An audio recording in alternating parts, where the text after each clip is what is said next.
It's easy to focus on these heartbreaking statistics, but these women are more than just numbers. They are mothers, daughters, sisters, aunts, neighbors, and friends. They are those who are missing, like 18-year-old Rosalita Longi, who was last seen in Wapato in 2015. 37-year-old Roberta Jean Rains, last seen in Toppenish in 2001. 29-year-old Daisy Mae Tallman, who went missing in October of 1987.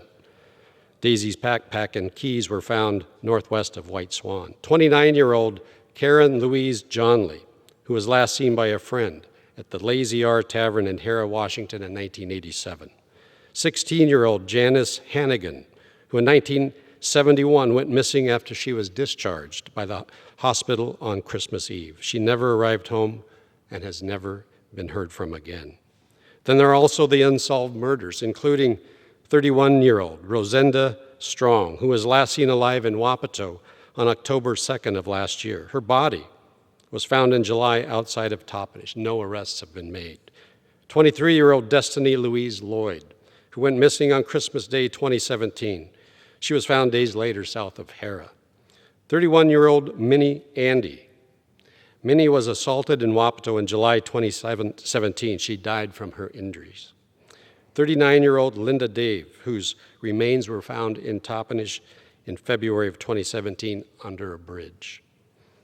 33-year-old mother of 8, Naomi George. She was beaten to death in an alley in Wapato in the fall of 2013. 44-year-old Barbara Celestine. Barbara died of blunt trauma to the head in 2005. 30-year-old Sherry D. Sampson Elwell of Wapato. Sherry was found dead in White Swan in 1992.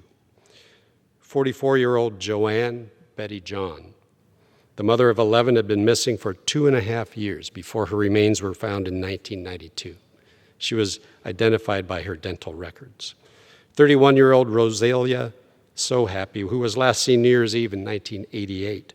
Her remains were found outside of Brownstown. 20-year-old Janice Wilson of Toppenish. She died of a severe blow to the head in the summer of 1987. 26-year-old Babette Crystal Green, a member of the Warm Springs tribe in Oregon. Her remains were found in 1987 near Wapato. 25-year-old Clydell Alice Simpson, who after being missing for 2 years was found in 1986 by hunters outside of Granger. She died of a shotgun blast to the head. 33-year-old Malvis Josephine McKay. Malvis' remains were found in 1957 in Sadis. Malvis was a citizen of the Umatilla tribe.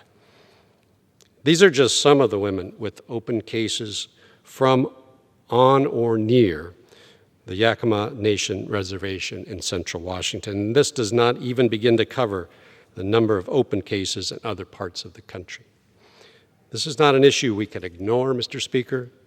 The Native communities we represent deserve action.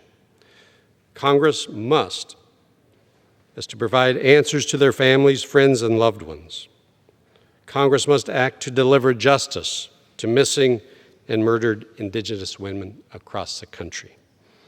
With that, Mr. Speaker, thank you for your patience and indulgence. I yield back the balance of my time.